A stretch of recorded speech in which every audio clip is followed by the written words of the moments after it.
I know it's showtime. Yep. We got it. Come on. There we go. Ladies and gentlemen, welcome to episode 91 of the Essential Wrestling Podcast.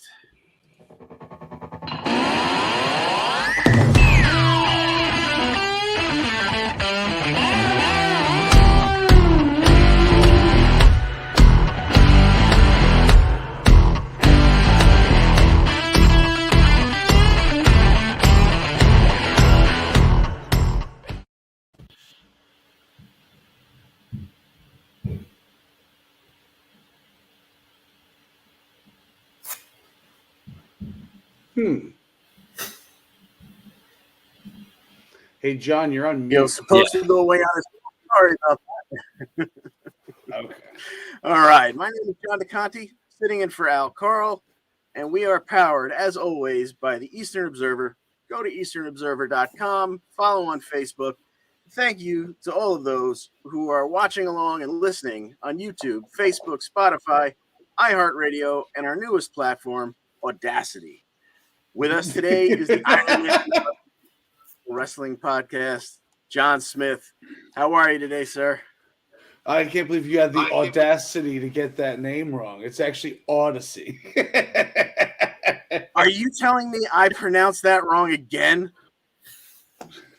I practiced that about 10 times before the show. Yes, Odyssey, folks. Listen to us on Odyssey. John Smith, how are you today? Thank you for picking me up there. Doing great, man. I'm happy that we trimmed the fat and we got the three real ribeyes here. And in keeping with that, also joining us today is the icon of the Emerald Isle, Mr. Gary Mehaffy. Thanks for staying up late with us, Gary. How are you today? I'm not doing too bad. And there's me thinking that it would be the foreigner who would be pronouncing things wrong on the show, and there we are straight in, and it's not me. So, I don't feel too bad. Oh, just wait. I'm sure there'll be more of those along the way. Today's headlines. Gary and I will discuss one hell of an NXT UK Championship match, and we will preview an upcoming Japanese street fight for the NXT UK Women's Championship. We'll recap Beach Break from the luxurious shores of Cleveland, and the big match coming up this week as AEW returns to its home away from home, Chicago, Illinois. We've got a digital media championship match on the line when Jordan Grace defends against the man who created the division, at least according to him, Matt Cardona, on this week's Impact show. The WWE wasted no time getting us all hyped up for the Elimination Chamber. We'll make our picks for the matches throughout the week, presented as always by Minutes to Bell Time and sponsored by Pro Wrestling Pick'em. Play against your friends, play against the universe. We'll wrap up the show by being your preview for tonight's edition of NXT 2.0, but we kick off the show with our recap of Big Four, the Royal Rumble from this past Saturday. The show was from St. Louis, Missouri. It kicked off with Seth Rollins defeating Roman Reigns by DQ, therefore not getting the Universal Championship.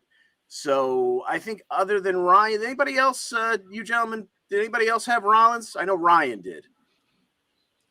You did? Okay. Look at that. I did. That's a 50-point swing right there, if I remember the numbers correctly. So Seth would enter through the crowd. He came out to the Shield music. He was in his Shield gear. That, along with everything that he did last week and the week before leading up to it, had Roman thoroughly pissed off. So 14 minutes into this match, when Roman locked in the guillotine, even though Seth got to a rope break, Roman was not letting it go. The ref gave the champ a 5 count. Nope, he wasn't letting go. Kept holding on. You get the DQ. And then afterwards, Roman loses his mind and works Rollins over viciously with a chair. So your Universal Champion still retains. But Seth did his job. He thoroughly pissed Roman Reigns off. Next, we come to the Women's Royal Rumble. Not a whole lot of surprises here. We knew of the legends who were going to be entering it. We knew that they didn't have 30 women on the roster, so we were going to see a lot of faces from the past. I think the thing that stood out the most, I'll throw it in here because it carries over to both Rumbles. John Smith, how did you feel about the fact that, especially in the Women's Rumble, where we knew they didn't have those 30 women, not a single NXT talent would be used in these Rumbles? You know what? Like, I was thinking before the show, it didn't really bother me too much. But now that you mentioned the Women's Rumble and how we had, I mean, it was nice to see, Ivory. It was nice to see Summer Rae, I guess. It was nice to see Michelle McCool, I guess. Like, people give Michelle McCool more respect now because she's the Undertaker's wife than she ever got when she was on the roster. So, like, we didn't need to see Alicia Fox. We didn't need the Bella Twins. You could have thrown some of these NXT girls up there, like an Ivy Nile or Raquel Gonzalez. Prime them for the big stage because especially Raquel, she's sooner or later got to be moving up. As far as the men's side is concerned, we didn't really get any. Not that I could think of any real throwbacks. No veteran, no real legends coming back there. So, we didn't need to see any NXT guys in that respect. Plus, most of the NXT male roster is pretty much new, aside from like Tommaso Ciampa. Whereas, like a lot of the women, like half of them are new, but half of them have been around a while. Yeah. First of all, I thought there was no chance we weren't seeing Casey because they love doing the female version of Kofi thing with her. She's going to do something wacky every year. And the fact that we didn't get Raquel really kind of broke my heart. Gary, what'd you think of the Women's Rumble? Yeah, I mean, I'm with you both on that. I was shocked. I thought that a couple of NXT women would be in it. And obviously they weren't. And then we had I had picked Ronda to win it, and obviously, I mean, some people weren't happy, but then I don't give a damn about her reputation. Thanks very much. But no, I mean, I thought it was good. It was the sort of thing. Yeah, I was never bored watching it. It's like there was a whole lot of ones who come in, and obviously they only got 5 seconds in and out. And I hope they got nicely paid for their 5 seconds in and out. There was some I thought would have got more. I was surprised that Melina didn't get a wee bit more at the start, and I was pleased to see that they didn't treat Mickie James and the Impact title with sort of disdain. They really pushed it, said she was, and gave her a good showing. So that aspect was really good. Yeah, she got a nice run in there. And just to run down, I'm sure most of you who are watching us saw it, but just to run it down for those of you who didn't, we got down to the final four, which was Bianca, Charlotte, Ronda, and Ronda's pal Shayna, which you thought, was going to bode well for them at the end. They were going to be able to team up together. They didn't really have too much time to do so. Bianca and Shayna locked up. I think Bianca got Shayna up like she was going to give her the KOD. Charlotte snuck up behind the two of them and tossed them both out. That left Charlotte alone with Ronda. Charlotte got a little over-aggressive and charged at Ronda. Ronda got her over. Ronda eliminates Charlotte. She gets the win. She's moving on to WrestleMania. She pointed at the sign and everything. It made it official, of course. See, what I don't understand is I heard that they're moving towards a Charlotte versus Ronda match. I thought it was going to be Becky versus Ronda, but the reports that I've seen is Charlotte. I don't understand that. Yeah, that was one of the odd things to come out of Raw last night was, obviously you had we'll get to the Becky and Ronda face-off, but, Ronda was like, I haven't made my decision yet. I'll let you all know on Friday, so she's going to be on the show. So you may very well be absolutely correct there. Moving on from the Women's Rumble, we had our Raw Women's Championship match. Gary, this is your speciality because of our not the champion, but the challenger. So why don't you run us through this one? I'll have to be careful not to go too in depth, just in case I set fire to the EWP logo up at the top here as well, because obviously I wondered when I was watching live, and I'm sure everybody who's listening will know, but when I couldn't understand why the crowd wasn't paying attention and what was going on, because it was a pretty good match. And then I heard obviously that the sign had been set on fire by Ronda's pyro. But the few big things coming out of it, I mean, it was a really good match, and it was back and forward. I love Doudrop. I've loved her since she was Viper and since she was Piper Niven over here. And she was great. I thought they would have given her a wee bit more in the build-up so that people thought she would have won it.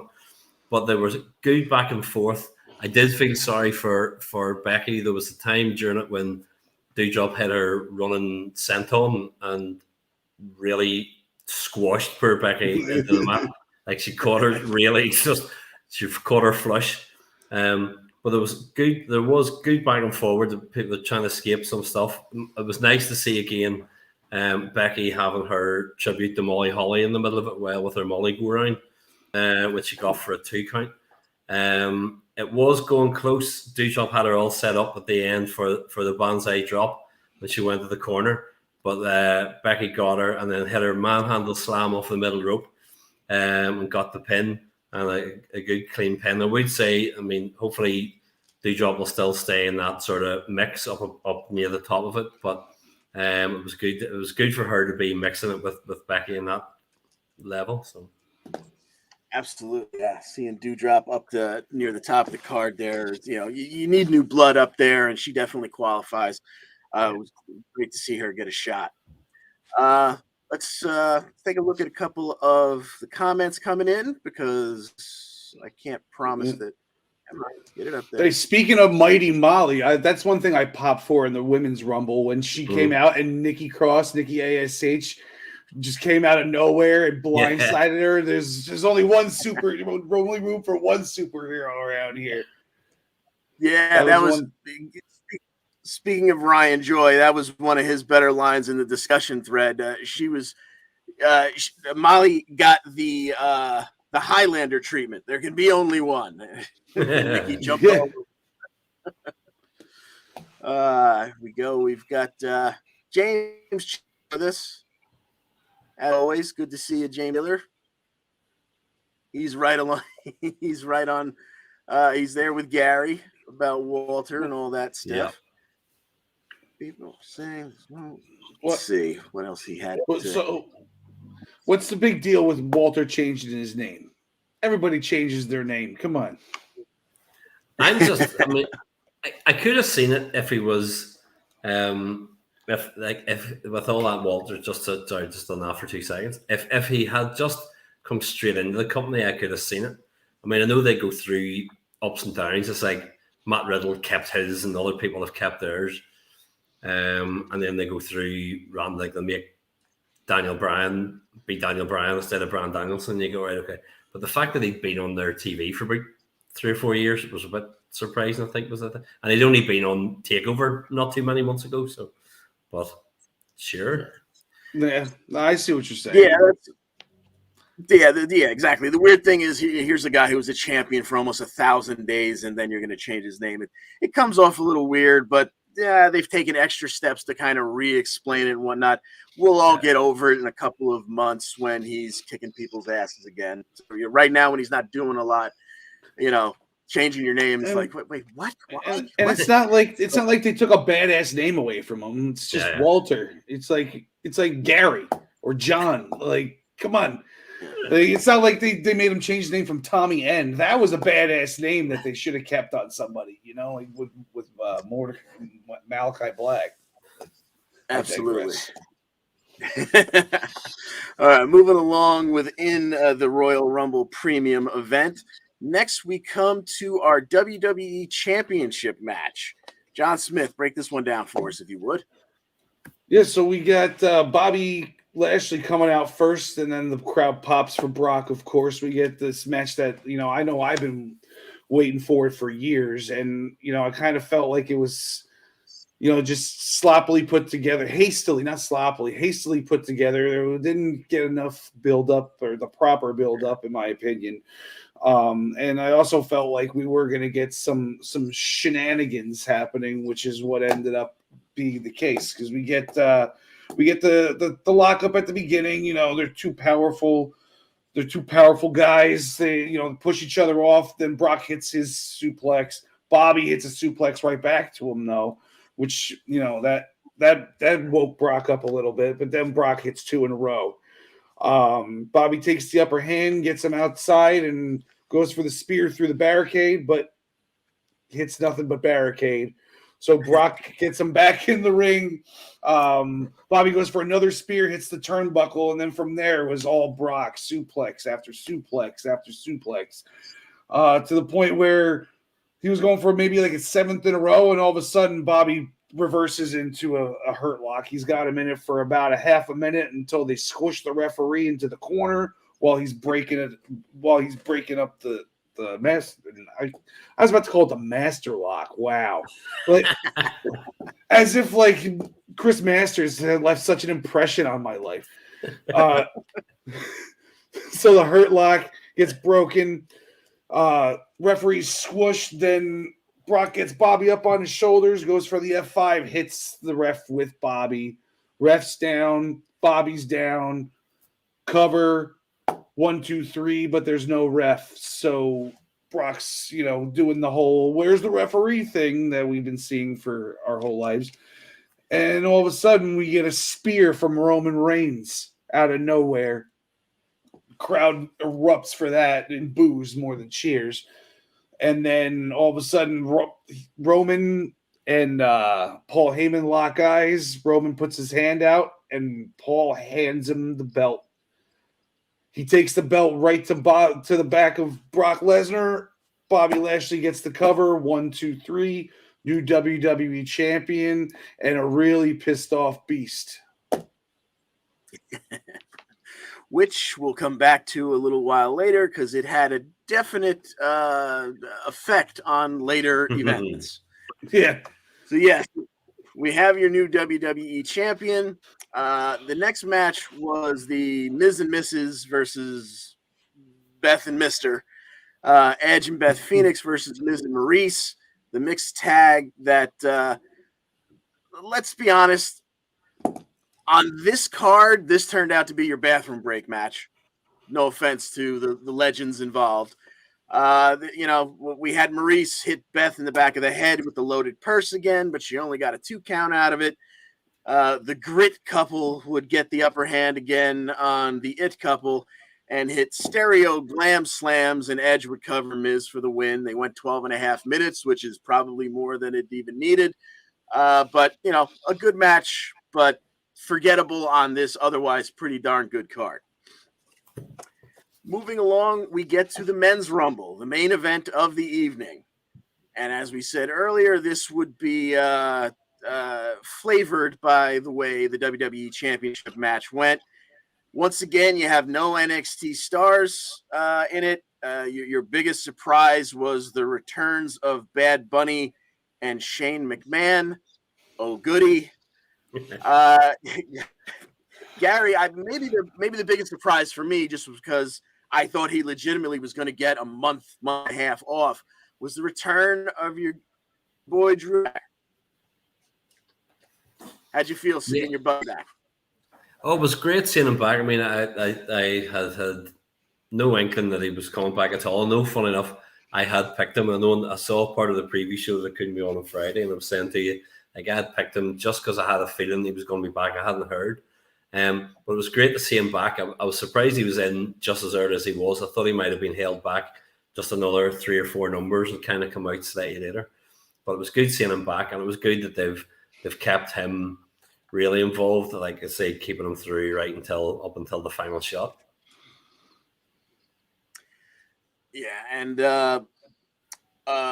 okay, now as far as interesting things that went on here, other than the return of McIntyre and the not so wonderful returns of Bad Bunny and Shane McMahon, I kind of wonder if down the line we're going to see, in terms of fallout from this, there was a spot where Omos was in there with like 7 or 8 guys, and everyone decided it's time to get the big man out, give him the old Andre the Giant treatment where everyone gangs up on him because that's the only way it's going to happen. And they were in a stalemate. Just then, Dom Mysterio comes down. He's the tipping point. He's the last guy to toss him out. almost makes me wonder whether or not Omos is going to now have kind of a grudge if he's going to spend like the next couple of weeks beating the hell out of the Mysterios. John Smith, what was your takeaway from the men's Rumble? Anything that surprised you or tickled you or otherwise? I was very surprised that Madcap Moss eliminated AJ Styles. That was a big thing there. I was surprised that Shane McMahon threw out Kevin Owens because I figured Shane was in there to set up something for WrestleMania, and we've already had him versus Kevin Owens. So I don't know what that was all about. I don't think Shane got any other eliminations besides that. So,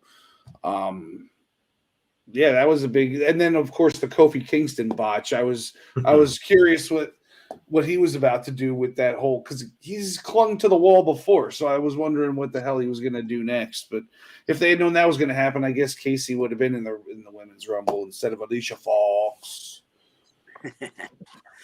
Yeah, that was just a shame. Supposedly he had a spot planned with Big E. I don't know if that was after Big E's elimination when he was going to carry him back or something.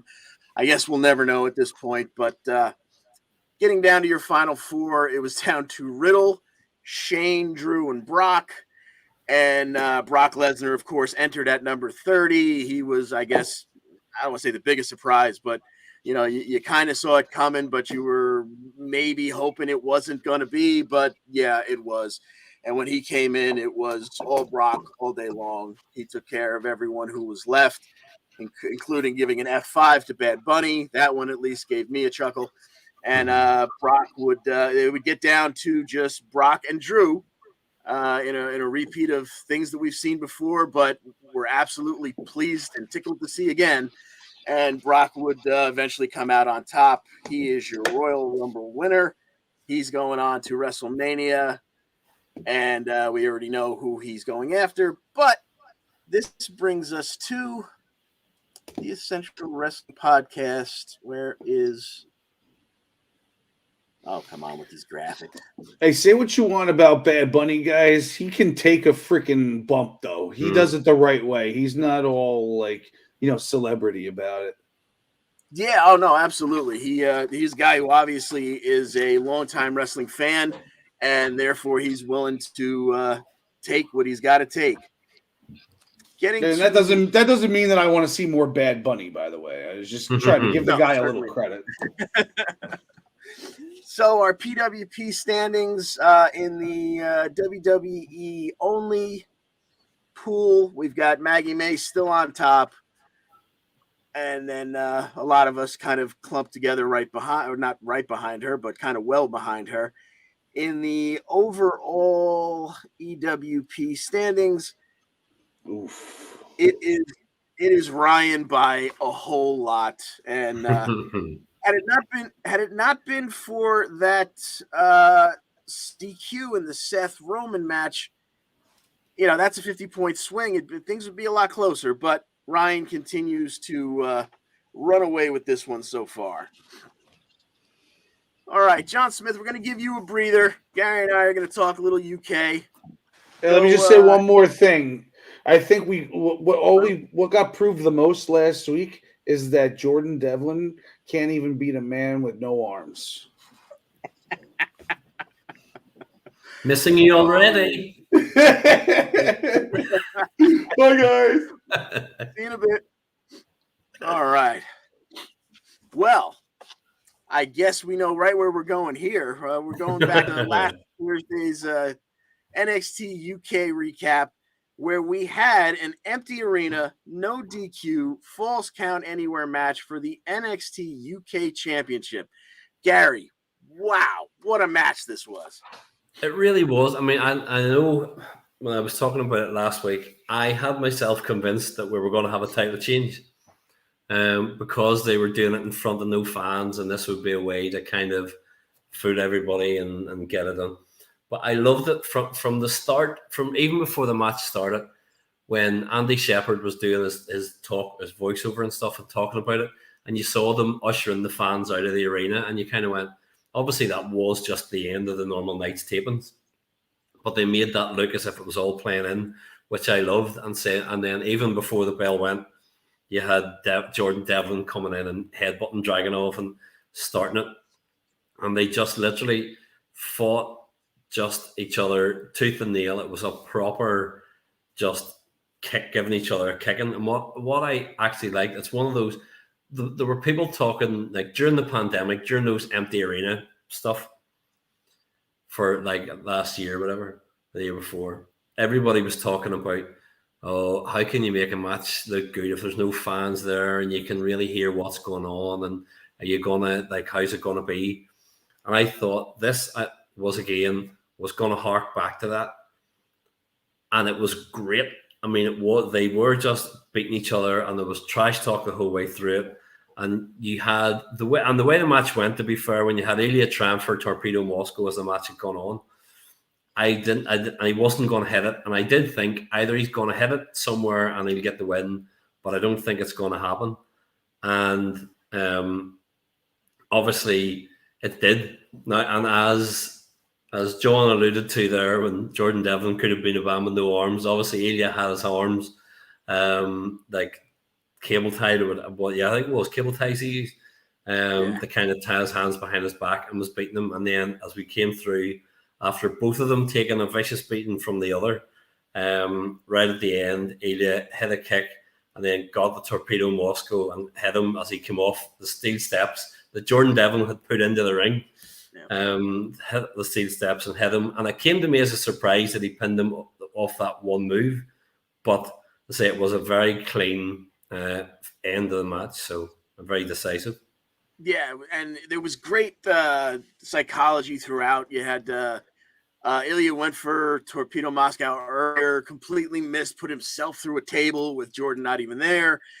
Both of them went at each other with chairs, the road cases at ringside. Devlin he whipped him with those cable ties before he locked him up, and you already kind of had the feel of the halftime heat because it was, you knew you were going to get feelings for Rock and Mankind going back to that infamous match. But then once he tied his hands behind his back, you also kind of had a throwback to Rock and Mankind at the 99 Rumble, that hideous too many chair shots match. It was just fantastic back and forth. And yes, as you said, Ilya coming off those the half of the ring steps there, just kind of, and he kind of was out of the camera view because he had just avoided. Devlin was going for something of a concerto. He had him, arms tied behind his back, his head down on those half a ring steps. He missed them with that, and Ilya kind of disappeared from the picture for a little while there, and then he comes back just out of nowhere. Boom! Torpedo Moscow. 1, 2, 3. Just a fantastic match. It really was, and actually, it really wasn't. And the thing actually I love about Ilya Dragunov when you see him in a match, I mean, and everybody talks about people selling or whatever, he almost cries his way through the match. Like, he really makes it feel like, no, please, I'm being beat. Don't do this. This is so sore. Stop. And you go, this is great, because you actually genuinely feel sorry for him. You really want to see him do well. And then when he does, that's why the crowd are absolutely so into him, like, because you just feel for him so much. So I say I was surprised that they kept it on him, but I was pleasantly surprised because he's a great wrestler and a great champion. So yeah, and it's and you and Al have spoken, and you and Ryan have spoken before, in terms of who may or may not come across to one of the main rosters. I gotta think, when one of Vince's main things is, okay, he wants size, he wants youth. Drag isn't huge, but he's got enough size where he's not going to get forgotten, lost in the mix by Vince. He certainly has youth, and as you were just saying, the way he sells, I mean, okay, it was empty arena, so you hear it even more. There was nothing to drown it out, but he's cursing at him in Russian throughout the match. He almost cries his way through certain segments, and his body, he's kind of pale, so his body lights up when he gets whether it be a chair shot across the back or a chop across the chest. There's just so much to the presentation of Ilya Dragunov. I gotta think that's a guy who is destined for the main roster at some point. Yeah, definitely. You would definitely think so. But it's probably one of the reasons actually why keep the title on him for a wee bit more, because obviously they've just done it with Walter, held the title for so long. you lost it. Okay, away you go. And so do the same for him. It's like get a couple of other people up to that level, then take a title off him. Okay, away you go, and nobody would begrudge him going. So absolutely. All right, so going from one of your favorites there on unfortunately on the losing side of that one, Jordan Devlin, to one of your other absolute favorites. The match right before this was Ginny and Amal. Love it. Moving so we had Ginny and Amal one-on-one here. Go ahead and break that one down for us. Yeah, I mean, I was actually pleasantly shocked. They've done a good job with Amal and her build-up, and I just want to look at the time. It was like 6.5 minutes or so. They gave her. I was just checking how long it was.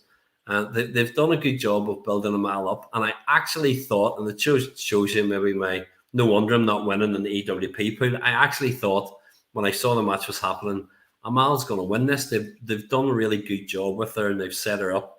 Now, obviously, as far as the TV presentation goes, she's not on Jenny's level in that respect. Right. But you had Jenny going for her, and Amal trying to take her over and trying to get a bit of offense, and it was a little bit clunky at times, as it's going to be. But when Jenny locked her in the octopus, I thought, okay, this could end a little bit quicker than we thought. But Amal escaped. She got out of it, rammed Jenny's head into the turnbuckles, and it hit her running kick. And when she hit the Northern Lights suplex, I thought, oh, okay, maybe we're going to see that she is going to take this. That she didn't, and obviously Jenny pulling the hair to get out. And then eventually you had Jenny doing the old school heel pin of pinning her in the corner, and when the ref's not looking, just at the end, get your feet up on the turnbuckles just for that added rubbing your nose in it. Yeah. But it's been good to see them. I didn't think when Amal came in at first, I thought, okay, what will they do with her? But they have figured out that her backstory, and they've made her a good sympathetic character that people could get behind. And this has done her good, because for as much as Jenny, I know people are shocked about this, as much as she's not my favorite wrestler, and I know that's a shock. But she's a good heel character, and she is up at that level, and people do see her in NXT UK as being one of the top women on it. And so for Amal to be given a good chance and to come across as a genuine threat to her can only do Amal good in the long run. So yeah, absolutely. It wasn't exactly a 50-50 match, but Amal got her offense in, and she had her set up for the Hope Breaker right before Ginny powered her way out with those elbow strikes to the back of the head. And as you said, heel tactics for the win. But, Amal definitely gave almost just pretty much as good as she got. So that can only elevate her to tangle with someone like Ginny and make it look convincing. And think a minute there. You said so eloquently a few minutes ago, oh my God, is she going to take this one? Yeah. Didn't work out, but that's how you move people up the card. All right, before this, we had dueling promos between the two teams that we're going to pick the match next. Ashton Smith, Oliver Carter, and Jack Stars and Dave Mastiff. These gentlemen they've won their in this little mini tournament. They won their first round matches. They're going to face each other, and the winner will go on to get a shot at Mustache Mountain. Who do you have coming out of this one and facing the tag champs? I changed my mind about 20 minutes ago, right? Because I was sitting thinking about it, and the whole way along, I'm like, yeah, Stars and Mastiff. Okay, Stars and Mastiff. This is kind of their. But what I think, and I've been expecting an Oliver Carter heel turn for about 5 years, it seems like. I thought it's been coming. But they've put so much, I think, into Smith and Carter. And they've now got more matching attire and all that sort of thing. But they've given them a whole, we've tagged for longer, we've known each other longer, all this sort of stuff. So I actually do think that Smith and Carter are going to take it. And because I think for Stars and Mastiff can win at any time, and they can easily get their momentum back. You just need them to come in, and Big Dave can just squash somebody, and they're back again. So I think that Smith and Carter will take it, and then it'll be the more athletic sort of match against Mustache Mountain. But I'm going for that. So I said, literally changed my mind about 20 minutes ago. Well, now I know I've listened to you and Al talk for a long time about Jack Stars, and you guys talked about him as if he's a gatekeeper, almost a borderline doormat. Now I have only been watching UK on the regular fairly recently. I haven't seen the kid loose, so as far as I'm concerned, he's got the rocket ship strapped to his he's on his way to the loop. But I will take your word for it, Smith and Carter. That's going to be a great match either way, but be interesting to see how it turns out. Yeah, although I will say, I mean, sorry, just when you said there about Jack Stars, I do think that when they start to let, or when we get slightly bigger crowds back at the NXT UK, I honestly, genuinely think that Jack Stars is going to get pushed to the moon, because I think the crowds are going to go, you have been kind of treated as that, you're just here. But you know what? You've put the time in. You're an unbelievable physical specimen at the minute. You're a good wrestler. You can get the crowd behind you. I honestly do think that when there's more crowds back, that he is going to be somebody to keep an eye on. Yeah. There are always those guys that they get elevated just because the crowd's behind them. And the way he's been performing recently, I think you're absolutely right. He will definitely benefit from that. All right, sticking in the tag division, the show kicked off with Di Familia and the Gallus boys going at it. This one came down to a submission victory, and that is the second member of Gallus now that Dempsey has gotten to tap out. What do you think? What do you think the fallout of this one is, Gary? Oh, I don't care. That's all we need to know. Charlie Dempsey won. That's good enough for me. Let's move on. No, I mean, it is, because it hadn't sort of occurred to me, and I thought, oh yeah, okay. And when they won, and I was pleased to see that they won, and I say when Charlie Dempsey did it, but as you said there, now that they've made it, okay, that's two that he's tapped out. Now it's just Big Joe, and I was like, oh, hello, okay, right. Now here's where we're going. Okay, so you do expect in a couple of weeks' time that's what's going to happen, and I actually even genuinely do expect that Charlie Dempsey will go over that when they come to have that match, because I do think that they, as much as Joe and should be in the top mix and still is, they obviously they're all about making some new stars, and there's no bigger way to do it than have, for instance, Charlie Dempsey, who is brilliant, and I genuinely I love as a technical wrestler. I think he's brilliant, and as a character, it's been interesting. Although the one thing I did think was interesting was obviously after they won, that backstage when you had everybody's favorite singing cowboy Nathan Fraser, it just sounds like a country and western singer to me, but whatever. He, like, when he was in the Di Familia dressing room, and did just say that specifically to Charlie Dempsey, and go, he's only keeping you about, just you. And I thought, okay, what's coming? So whether there'll be like a Teo Man Nathan Fraser match first before that, and he proves his worth by beating Nathan Fraser, I don't know. But I thought that was an interesting thing, because you're waiting on, as you say, Charlie Dempsey coming up against the last member of Gallus, and all of a sudden now you're going, oh, but we've also got this coming as well. All right, okay. And that they really do build stuff up well. I love, like, the NXT UK show. For anybody who's watching there or listening now, like, if you're not watching that, like, get on it. It's literally 55 minutes or an hour of easy to watch, but it's so well planned and so well booked, as well as being really well wrestled every week. So yeah, absolutely. You're never going to get a bad match, but yeah, the little stuff that, now I don't know everyone on the roster, so sometimes for me it's a little bit of homework, so figuring out what's going on and all the interminglings. But it's so well put together, and every time I watch, like, I don't always watch it, but when I whether I have to fill in for taking some notes or whatnot, every time I watch it at the end, I say to myself, like, why am I not watching? Why am I lazy and not turning it? If this had been on TV, I know I'd be watching this every week. It's just a matter of being lazy because I can't stand the Peacock app. Yeah. But yeah, you're always getting a good show. Yeah. Okay, so to wrap up here, we've got we had a video package between Meiko Satomura and Bleh to borrow from Al Bleh Davenport. They've already had one match. Meiko retained, but Blair attacked her right again afterwards. So this one's all headed towards next week, a Japanese street fight, the NXT UK Women's Championship. Gary, what do you see happening here? I mean, I thought we'd have a title change in the first match. I really did.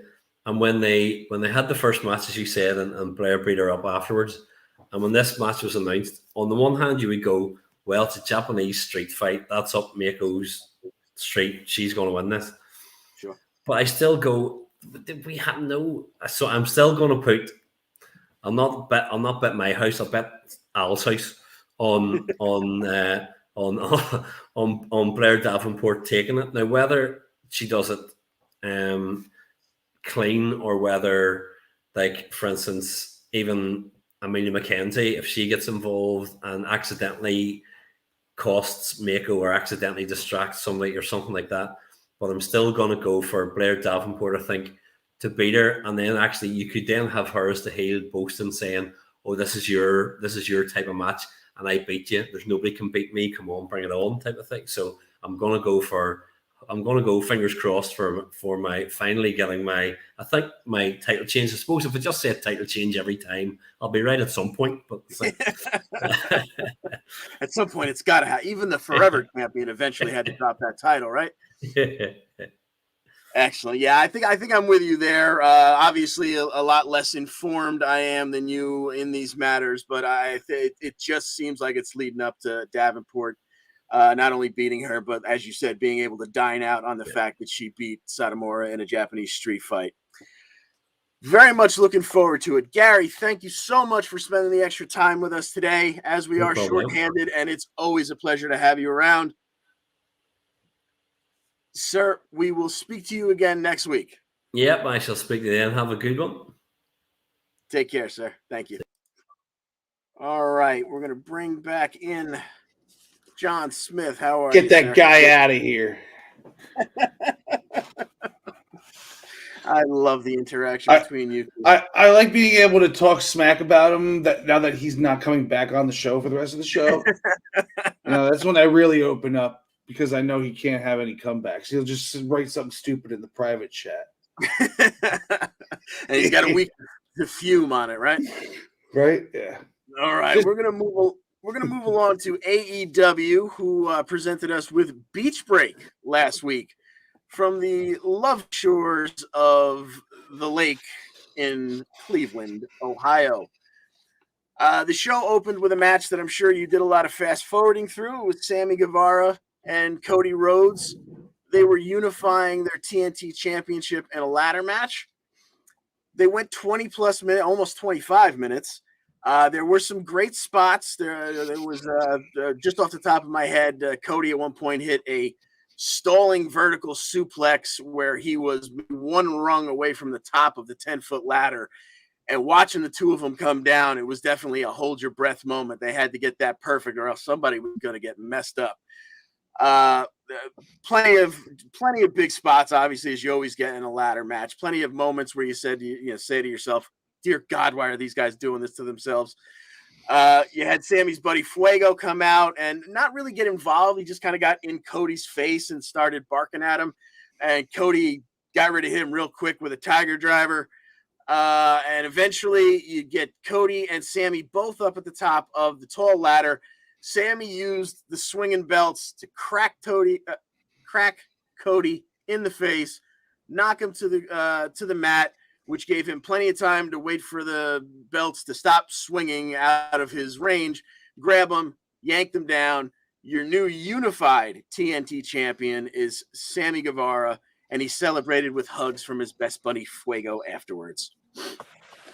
Thank the Lord. Yeah. This makes more sense. Let him move on. Even if he's going to wind up dropping it back to Miro when they decide to bring him back out and, have him have an angry on and go back after that title. But yeah, there was really no reason for Cody to be back in that discussion. So we go from the TNT Championship match to Tony Schiavone out in a snow-covered beach, freezing his ass off, talking to Starks and Hobbs. Hobbs challenges Dante to a rematch because he tells him, it was just a lucky shot that you beat me. But more importantly, here we have a match we're going to have to pick.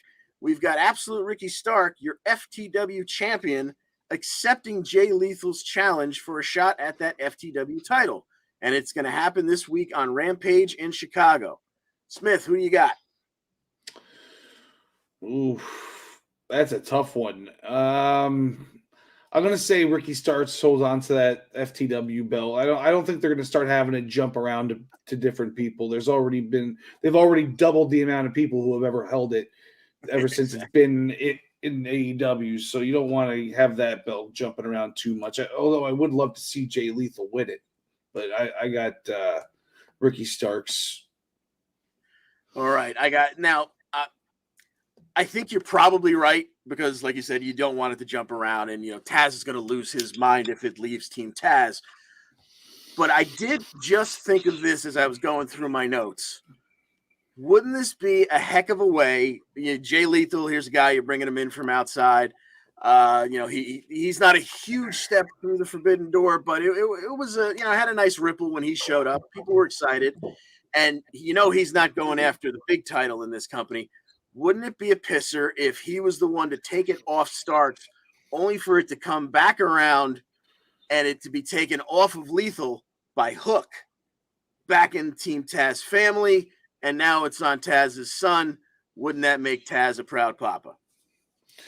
Yeah, and then Ricky Starks could then turn face because I think the crowd wants to cheer that guy. He acts like such a douche that he still gets the boos. But that guy, I think he would be an awesome face. And then him versus Team Taz, and then maybe then you start to establish Hook as a real player. Absolutely. Yeah, he can't have 2-minute squash matches forever, especially, 165 pounds with rocks in his pocket.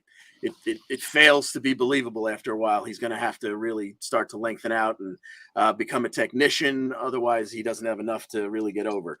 But he really is over right now, that is Hook. Yep. Okay, next we had Wardlow against the devastating duo of Elijah Dean and James Alexander, or as I've nicknamed them, what happens when you order FTR off of Wish.com. This was a handicap match, and of course, Wardlow played his Powerbomb Symphony. It was in 6 parts on this particular evening, with the final movement being a powerbomb of Dean onto Alexander, a double stack pin with a foot on the chest for the win in 82 seconds. That was followed by the Inner Circle and 2.0 and Daniel Garcia. These are your boys from Everrise. John, why don't you break this one down for us? Yeah, I always love seeing my boys Everrise in a match. They'll always be Everrise to me. It'll always be Burma to me. We get Chris Jericho and Santana and Ortiz going up against Daniel Garcia and 2.0. Jericho starts the match, and it's the last time we see him in the match because after he gets tagged out pretty quickly, Santana and Ortiz then just only tag each other for the rest of this match. And there was some bad blood, boiling, simmering between these this group leading up to this week, and it seems like it kind of starting to boil over now because Santana and Ortiz, like Jericho blind tagged himself in, and then I don't remember if it was Santana and Ortiz, whichever one was still on the outside, then blind tagged himself right in, and then they jaw jacked at each other for a little bit. Jericho was down on the floor for a while, looked like maybe he would walk away, but you know what? There's a purse that goes to the winner. So Jericho stuck around, and when Santana or Ortiz, one of them kicked out, and the guy from 2.0 went through the ropes, Jericho Judas affected him from the outside, and they get the roll-up win. I wouldn't call it a roll-up because there was a Judas effect beforehand. But, yeah, we get the Inner Circle winning, but Jericho flips them off at the end, telling them this is how it's going to be. Then it's not going to be that way at all. Yeah. Jericho leaving on his own with Santana and Ortiz in the ring, like, what's going on, buddy? And they're barking at each other from the top of the ramp all the way to the ring. Bad times in the Inner Circle, and I'm sure Eddie Kingston will be there to stoke those fires. We move on from that one to a Lance Archer promo. And it was kind of a dueling promo between Lance Archer and Hangman Page. They've got a big match coming up in a couple of weeks in Atlantic City, New Jersey. Lance mentioned that the title fight is going to be a Texas death match. And Hangman didn't seem to know that. The guy who was interviewing him kind of like, so what do you think about that? And he was like, wait, what? So Hangman was a bit taken aback by it, but in the end, he said, that's all right. He's coming back. He said, choke slam me to the abyss, but I'm coming back from the abyss and I'm bringing hell with me. Well, we're still behind you, Hangman. Hopefully, it's not going to be fun. I can tell you that much. What's the difference between a regular death match and a Texas death match? Do we know? Honestly, last time I think it was because they were actually in Texas. This one obviously is not going to be. I don't know. Because I know there's ones where it's just like, hey, there's a lot of stuff that can kill you, and we call it a death match. And then there's other ones where you pin the guy, and then he's got 10 seconds to stand up before the match is over. I think that's this, because if I remember correctly, when he beat Mox for the IWGP US title, it was in a Texas death match, and that was the gimmick, was that Mox fell through the table, but there was also barbed wire on it, so Mox couldn't get up at a 10 count. So I think that's what this one is, the 10 count. Gotcha. Then we move on to CM Punk making his way down to the ring. He's dressed to fight. He's showing off his trophy from the week before. He had MJF's scarf. This brought MJF out in front of the Tron. CM Punk said he's dressed, he's ready to go, but he knows MJF's too much of a coward. He's not going to face him. MJF comes out and says, got nothing to do with me being a coward. I'm just not going to waste this match on Cleveland. Cheap heel heat. Anyway, FTR and Wardlow come out. It looks like they're going to gang up on Punk. Punk seems ready for it, but then Spears attacks him from behind. They work him over with a chair, and MJF strikes the pipe bomb pose, crossing his legs and sitting on top of Punk's chest to say, we're finally going to get that match we all want next week in Chicago. So let's pick this one. Chicago, Illinois, CM Punk, MJF. Who you got in this one? If the match actually happens, which I'm still iffy on that, because I can totally see CM Punk getting jumped on the ramp on his walk to the ring by Wardlow and everybody. But I mean, CM Punk, if this match goes off, CM Punk wins this match. It's in Chicago. I mean, it would be huge heel heat if MJF were to win somehow. But the way that everything's going, like, Punk has gotten punked a couple times now, so he needs to stand tall at the end of this, I think. Absolutely, yeah. This is where AEW paints themselves into a corner, because they don't have disqualifications, they don't have countouts, they don't have BS finishes like that. This is where you could really use one, because it feels like eventually CM Punk should be putting MJF over. But as big as the crowds always are in Chicago for AEW, it feels like this one should be happening at a pay-per-view if MJF is going to win. So I'm with you. I think Punk finds a way to win here, unless they find a way to do something screwy and kind of half get out of it. Okay, we've got next we had Layla Hirsch, legit Layla Hirsch against Red Velvet. She would catch Red Velvet trying to land a spinning back kick and counter into the Raw roll-up with a handful of tights and get the victory here. Afterwards, Layla would jump back on Red Velvet, and she'd use the cross arm breaker, which brought out Chris Statlander for the save. Layla wanted no part of that. She rolled out. And that brings us to, oh no, again, not yet. Okay, we had a promo from House of Black. They declare that Pac and the Death Triangle will be humbled, which I always love hearing people say they're going to break back, make humble. We've got this match is coming up this week on Dynamite. It's going to be in the form of Pac and Penta versus Malachi Black and Brody King. Who do you got in this one? That's tough. Oh, man. Just brought Brody King in. Do you really want to have him lose? Because otherwise, Malachi Black's the one that's getting pinned. So I'm going to have to go with the House of Black on this one. Yeah, I completely agree. As much as we've gotten a couple of promos. Not that I can understand a word that the man says, but we've had a couple of promos the last couple of weeks from Pac. That he's coming back from being blinded, and you'd think he's going to tear through a couple of people, but not these two guys. So I'm with you. I think the House of Black takes this one. Shortly thereafter, we went back to the announce table where I don't know what they were selling us this time, but they were interrupted by Vicky screaming, and eventually Nyla coming out and taking the mic out onto the stage, saying she wants Ruby Soho for costing her shot at the TBS title. We kind of forgot about this for a couple of weeks, but looks like we're getting back at it. That match is also going to happen this week on Dynamite in Chicago. Who do you have between Ruby Soho and Nyla Rose? I'm going to go with Ruby Soho. They didn't give her that belt, so I think they're going to keep giving her wins otherwise. Yeah, I think you're probably right. I mean, obviously Nyla has the big size advantage here, and I could see her manhandling Ruby, but at some point in time, Ruby's going to come up with that, what used to be the riot kick, whatever the hell she calls it now, and she'll probably get the victory here. Okay, so then we had Britt coming out, and there's really no story to this one. It didn't add to anything. It didn't progress any storyline. It just was Britt Baker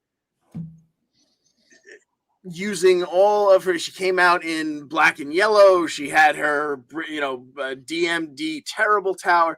This was just an absolutely masterful heel owning an audience and just making the people in Cleveland feel like crap and boo her terribly.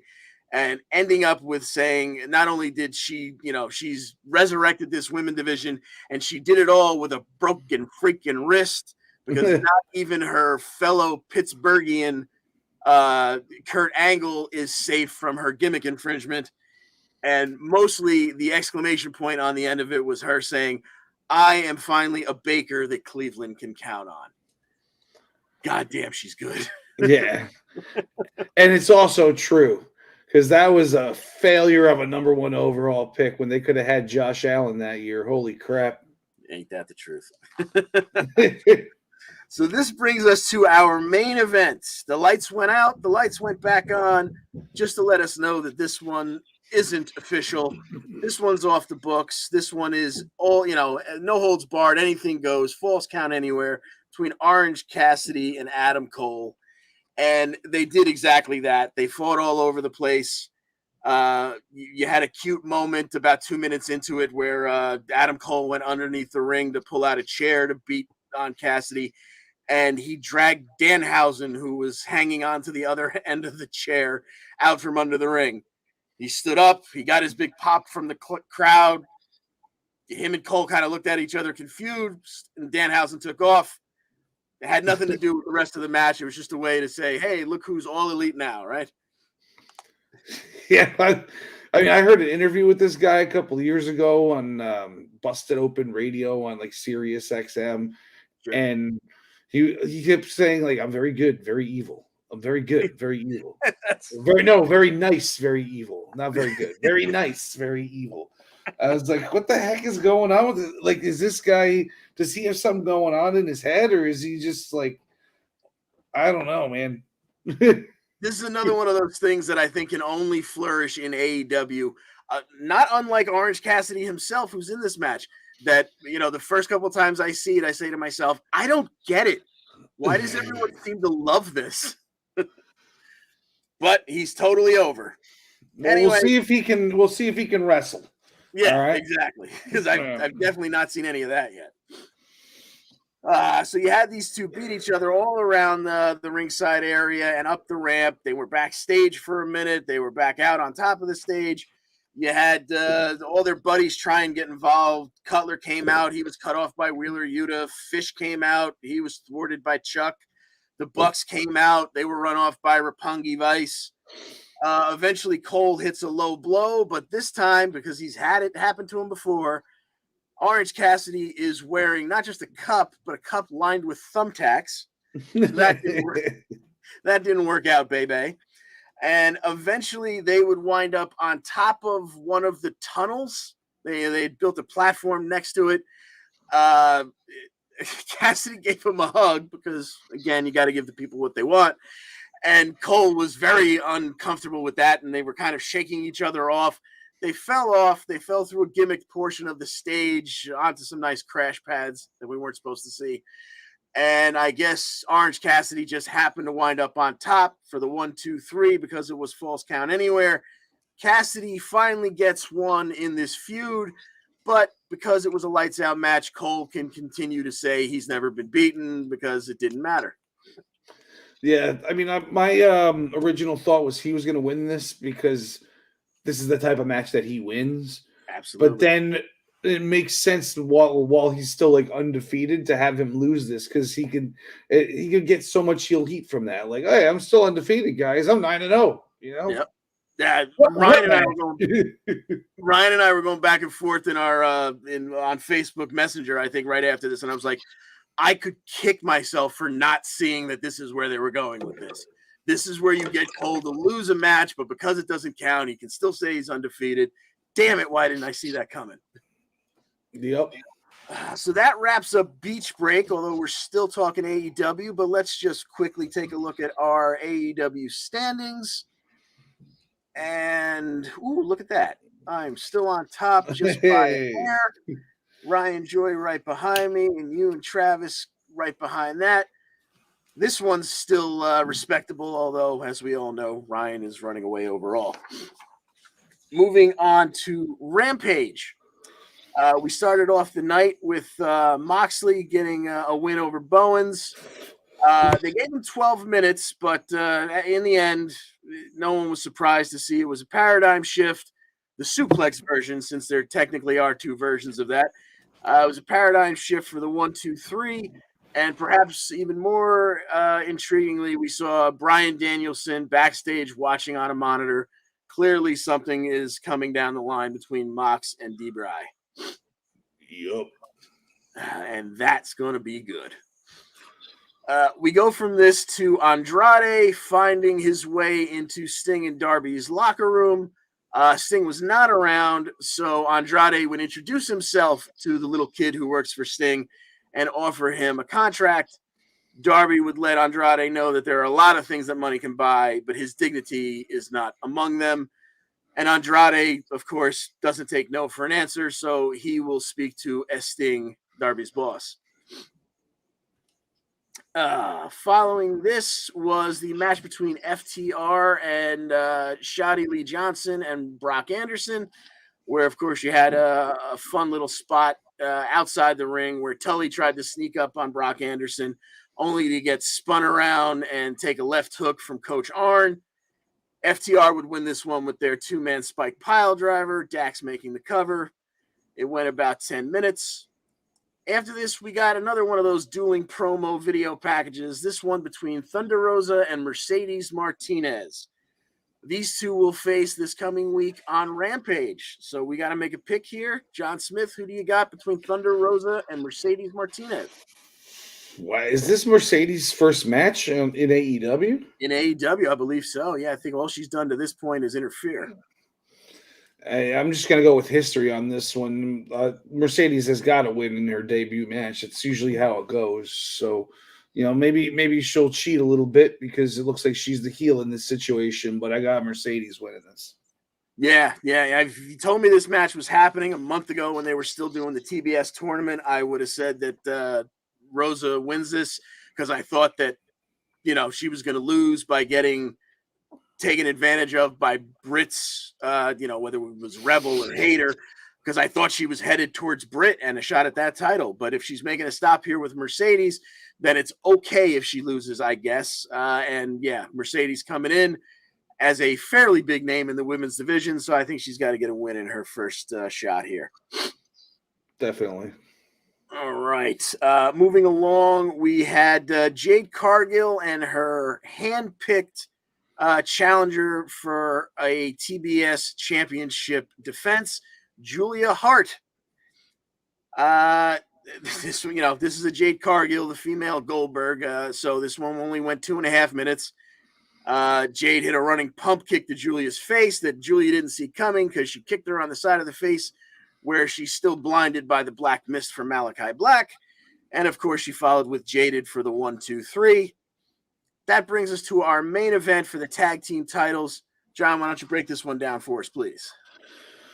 Yes, so we get the Jurassic Express versus Private Party, who are a part of the new AHFO. The A stands for Andrade. Yes, indeed. Although it did seem like it stood for Ass Boys at the beginning of this match, because the Ass Boys made their presence felt with Jurassic Express during their entrance, which gave them, I almost called them the Street Profits, which gave Private Party the upper hand to start. Go to commercial, come back. Luchasaurus has one member of Private Party each holding on to each of his ankles, and he's walking across the ring to get the tag into Jungle Boy. That was pretty fun. Fast forward a little later, Jungle Boy's propped up to do for a power bomb. It looked, I think, or maybe it was reversed, but Luchasaurus plucks him off the guy's shoulders, puts him on his own shoulders, like in a chicken fight position. Then off the top rope comes, I guess, Mark Quinn, right? And it was he goes for the crossbody on Jungle Boy, who's on top of Luchasaurus. Jungle Boy backflips it into like a moonsault body slam, which was pretty badass. And then we get a 1, 2, 3 with the what the hell is the name of their move? It's the backflip into a power bomb type thing. I don't know. Yeah, Excalibur. Thoracic Express, I think it's called. Yeah. I knew it was close to their name, but every time Excalibur says it, someone's usually screaming in the middle of it, and you can't exactly hear what he says. I don't know if I just, don't pay good enough attention, but it's the first time I seen that move. It was pretty badass. It was, the guy ended up in a sit-down power bomb off of, like, Luchasaurus, just throwing him over his shoulder. It was crazy. Then the Ass Boys come in and lay the beat down on Jungle Boy with the belts across the head, and same thing to Luchasaurus. So it looks like we're moving towards the Gun Club versus Jurassic Express for this title. I like how this tag division is really picking up now. Yeah. There's so many good teams there. In fact, it was 2 weeks ago, I guess, when they won, a bunch of teams came out and lined the top of the stage there. They were all just kind of like, sending a message like, hey, we won next.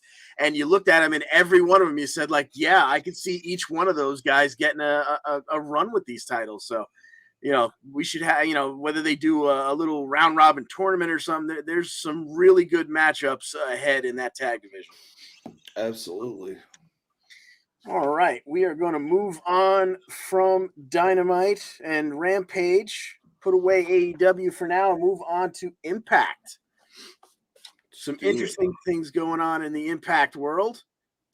Let's see. We started the show with Jake Something and Chris Bay, a match that you thought to yourself, there's not a whole lot going on here. A big man versus a little guy who can really fly. Jake Something would win with his black hole slam that I believe he calls Into the Void. Okay, no big deal. But all the excitement the majority of the excitement comes after the match when GOD, the Gorillas of Destiny, make their way out to attack Jake. Speedball Mike Bailey tries to make the save, He's taken out by a returning Jay White, who we haven't seen in a couple of months. And then God talked right into the camera to let the Good Brothers know there's no more running from us. We're here, and we want those tag titles. Oh, boy, that's going to be fun down the line, right? Absolutely. I mean, I'm not really too familiar with the Gorillas of Destiny, but from what I hear and the little I've seen of them, I am definitely looking forward to it. Yeah, I'm definitely with you on that one. I haven't seen too many of their matches, but they're that upper echelon of guys that even though I've almost never seen their matches, you can't be a wrestling fan and not know at least who they are. So I'm pretty sure they were in that match, in that cage match that I saw at MLW down in Philly. Okay. A few months ago. All right, that was like the War Games-ish match? Yeah, it was a War Games match, but in one ring. It was quite the cluster bleep once all 10 guys were in there. Good stuff. So we go from that opening match to the group that we're now calling Honor No More, the Ring of Honor 5.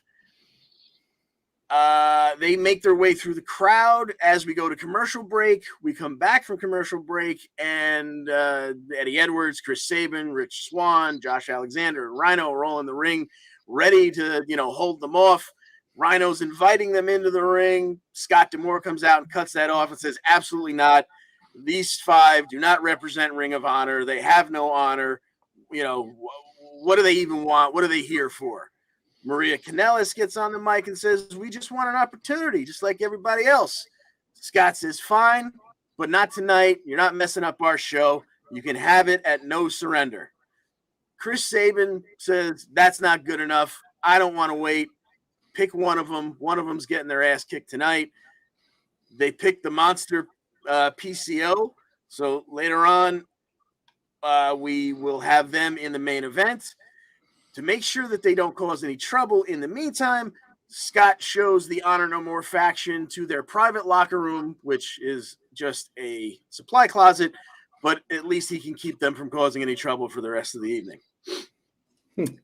We move on to Caleb and Madison backstage. They're totally bummed. I guess Tenille got stopped at the border again. She can't get back into the country. So we're not getting that Knockouts tag title match. But Caleb is filling in, and the match is happening. And Madison says, look, it's not a tag title match. Obviously, you're not a knockout. These are for the knockout tag titles. This is now turning into just a scouting opportunity. Your only job tonight is not to screw up. Well, as you can imagine, Caleb screwed up. He went to powerbomb Cassie Lee. She escaped by flipping down his back and into the Raw roll-up for the 1-2-3. And the inspiration beat the influence. But more importantly, that takes us to last week's tally of Raw roll-ups. There were only 2. We're off to a slow start for the year. But in the overall standings, there is a decisive frontrunner, and it may not be who you thought of. Wow, even if you combine Raw and SmackDown, they're still up by 2. And it's crazy, right? That's going to be probably my favorite part of the show going forward for the rest of the year because it just makes me giggle every time we talk about it. All right, we had another backstage segment where Ace Austin and Madman Fulton approached Jake Something and Mike Bailey after they had just gotten a beat down from the Bullet Club. Jake tells Bailey to stay away from Ace. The man can't be trusted. He tried to bang Eddie Edwards' wife, all kinds of stuff. He's just not a good dude. Ace is totally offended by this, as you could imagine one would be. And Bailey says, you know what? If you want to make it up to us, join us. The 4 of us, let's get together. Someone's got to face the Bullet Club. You help us out. We'll get this done. Ace tries to make every excuse in the world. Yeah, I would, but I'm a little busy next week, blah, blah, blah. Besides, we'd have to go to management and get this okayed. Maybe we shouldn't do this right now. Well, Gail Kim is new in Impact Management. She just happens to be walking past. She loves the idea of this 4-on-4, so book it. So let's make our pick. We've got Ace Austin, Madman Fulton, Jake Something, and Speedball Mike Bailey versus the Gorillas of Destiny, Jay White, and Chris Bay, the Bullet Club contingent here in Impact Wrestling, an 8-man tag action. Who do you got in this one, John? I don't know. Considering this is like Bullet Club's a faction, and this is a 4-on-4. I got to go with the faction on this one. I feel like the Bullet Club is kind of bulletproof as far as booking in America is concerned. If you're beating them, they're beating you twice. So I think they're going to win this one.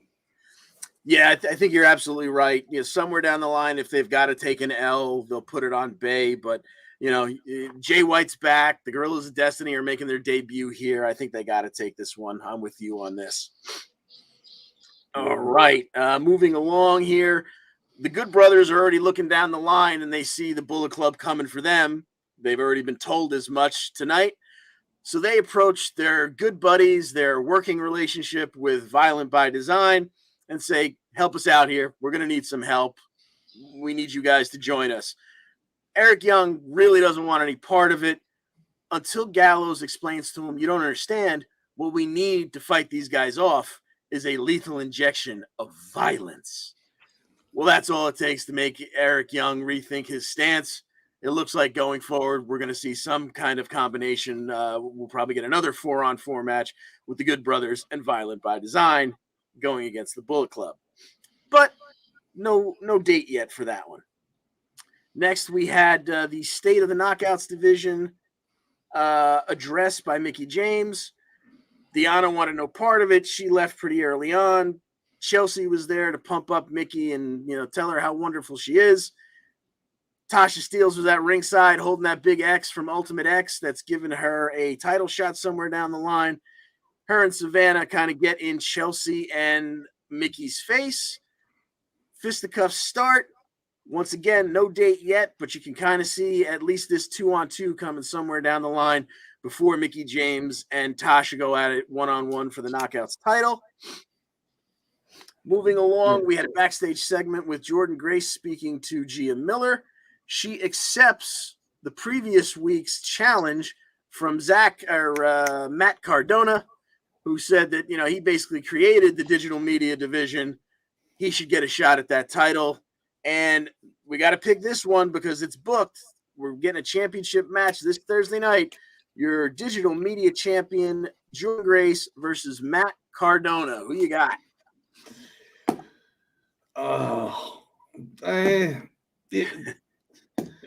mean, if you're going to be realistic, you gotta have Cardona winning this one. Like, how does Jordynne Grace beat a big, muscular, 230-pound, yoked up man? Like, I don't care how good she is. Yeah, I gotta go with Cardona on this one. Maybe even with some help from his wife, though. Yeah. No, I got to totally agree with you here. I mean, you got.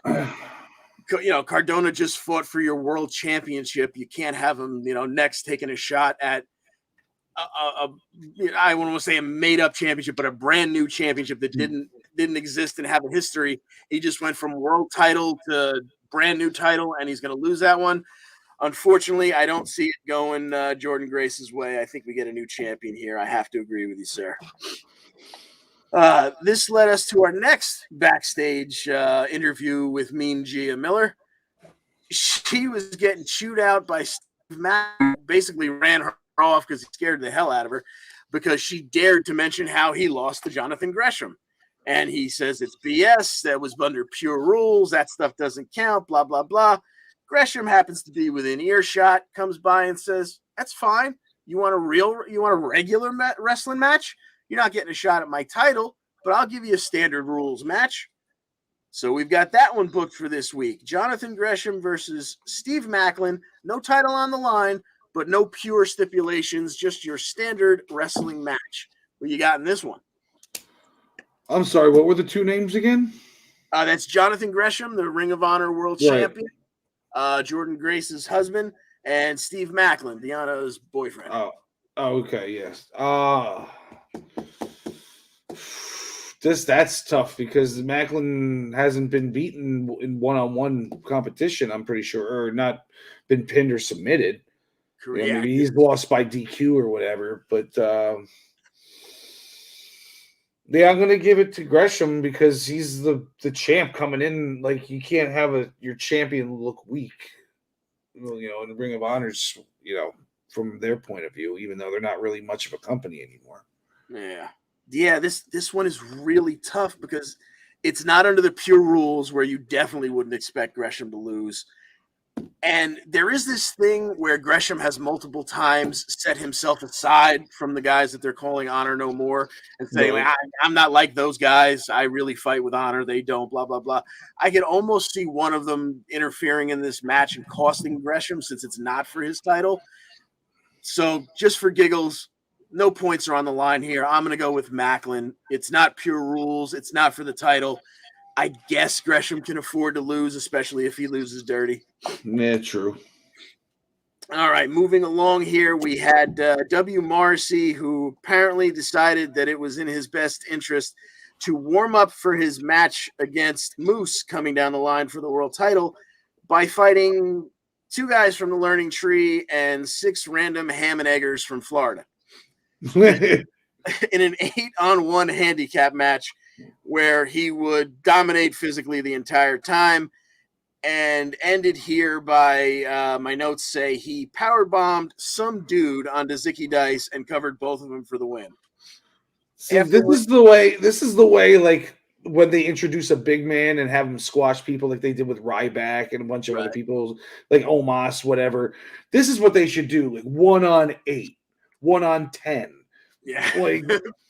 Like 1 versus the entire lot. Like anybody that wants to come out, and then just squash them all. Because it doesn't impress me that you beat 2 jobbers when you're 7 feet tall. Exactly. Make it 8. Yeah. Make it so ridiculous that we have to take notice. Exactly. So afterwards, Brian Myers would get in Morrissey's face, but this was more of a distraction to allow Moose to come out and jump Morrissey from behind, deliver the lights out spear. Their match is coming down the line. We'll see about that. Next, we had a backstage segment with Raj Singh. He's kind of a little bit bummed. His buddy, oh my God, I'm forgetting the name. Rohit. His buddy Rohit is gone. The other guy, Shira, he's injured, so he's kind of all by himself, but he's at least excited that their buddy Bhupinder Singh, or at least that's what he used to go by. Apparently now he's going by Bhupinder Gujar, is coming to join him. Well, John Schuyler's within earshot, and he interrupts and says, what are you talking about these guys for? I'm the guy who beat Matt Cardona in my first ever match. You should be talking more about me. Raj says, I'll tell you what, Bhupinder's coming next week. Why don't you face Bhupinder in his first night in the company? Well, we got to pick this one because it's booked. Bhupinder Gujar and John Schuyler. Please let me hear your in-depth analysis of this one. That's such a marketable name, Bhupinder Gujar. Well, man, imagine that on a T-shirt. Gujar 316, baby. I'm gonna go with Schuyler because I hope this is all just like some sort of gimmick, and we don't ever have to say the name Bhupinder ever again on this podcast. I like the way you think. I guess I'm going to have to agree with you because of that very reason. Bhupinder. It might also be the best name ever. So it's definitely on the short list. All right, I didn't warn you that I was gonna go to you for this one, but I'm gonna need a little help with this next match. I think you're gonna be able to handle it. We had Jonah beating Johnny Swinger, and I just want you to help me out with what do you think the finishing move in this one was? Tsunami! Indeed, 76 seconds is all it took for Jonah to get the 1-2-3 on the swingman. I'm not relevance to something coming down the line, but twice during this very short match, or during the match and then once afterwards, we got a shot of Dan Lambert in the crowd. Really was no talk about it. He didn't get anywhere near a mic. I don't know if this is going to have anything to do with anything going down the line, but it's worth mentioning that this is where his face showed up during this broadcast. I'm not a big Jonah guy, but if he's got Dan Lambert on his side, I will pay attention. Absolutely, yeah. Because Jonah, obviously, he can handle things in the ring. I mean, I always will think back to that great match he had with Gargano right before leaving. He can handle things in the ring, but not so much on the mic. Now you put him with Dan Lambert, now you got something. So this will take us to our main event of the evening between the Monster PCO and Chris Sabin. John, break this one down for us, if you would, please. Well, I had no idea who PCO was for a little while, and I figured out that that's Jean-Pierre Lafitte, a.k.a. a bunch of different names, part of the Quebecers, you know, from before the Attitude Era. And when I look at him, I just see like an old Ludwig Borga now. But I can still go. And I guess, I mean, when I say still, I mean, like, I think he's better than he was when he was in the WWF in the mid 90s. Because absolutely, I haven't seen him since. And this guy, you know, he senton off the top rope onto the ring apron. Just a monstrous style without being like a huge person. You know, I dig the way he really wrestled this match, and you know, Sabin obviously can go, and Sabin took a beating for most of the match. About halfway through, all his buddies, Rhino, Eddie Edwards, Rich Swann, Josh Alexander, they all got kicked out by the ref, I guess, because they got involved a little too much. But the Honor No More was allowed to still stay out there. Right. So, of course, they play a part in the end of the match where Sabin starts beating them up because they're trying to distract him, and then eventually he gets Bubba bombed by PCO for the 1, 2, 3, and then gets ganged up on right after the fact. And then Eddie's whole crew comes back out to make the save, and they end up, you know, on top when the credits roll. Absolutely, and we got a big, you know, it seemed like it would be 8 men because that's how many men there were there. But clearly, there's somebody else coming for the Honor No More faction because, from what I understand, it's a 10-man tag that's booked for No Surrender. We'll see what the big reveal is. We got one more match to pick. It really had it didn't come out of anything that happened here, other than the fact that it involves Vincent, the dude who looks like Rob Zombie from the Ring of Honor contingent. He will be facing Josh Alexander this week. Oh, definitely give me Alexander on this one, especially since Honor No More won this week. The other side has to take that back next week. Yeah, I completely agree. Josh is at some point in time after he's done with this gang warfare, he's got to make his way back around to Moose in the world title. So I don't think you hang a loss on him here. All right, moving on from Impact, we have last week's SmackDown, where absolutely nothing that happened had anything to do with anything but the Royal Rumble.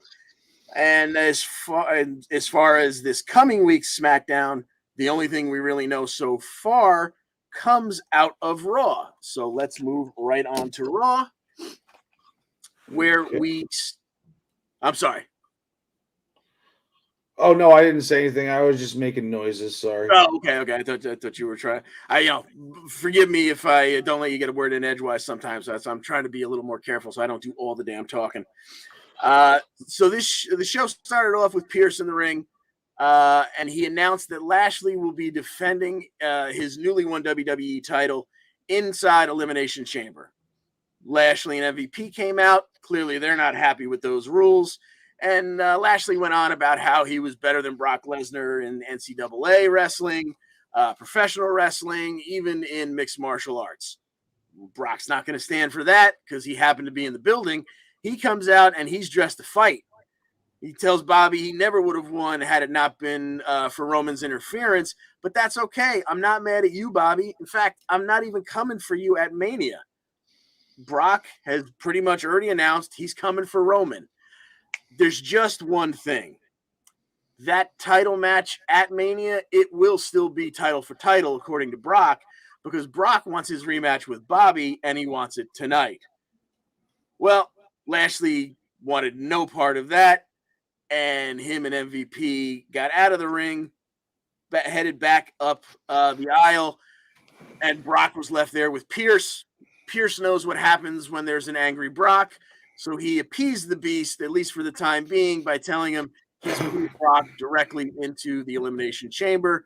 So far, we've got 2 of the 6 people in that match.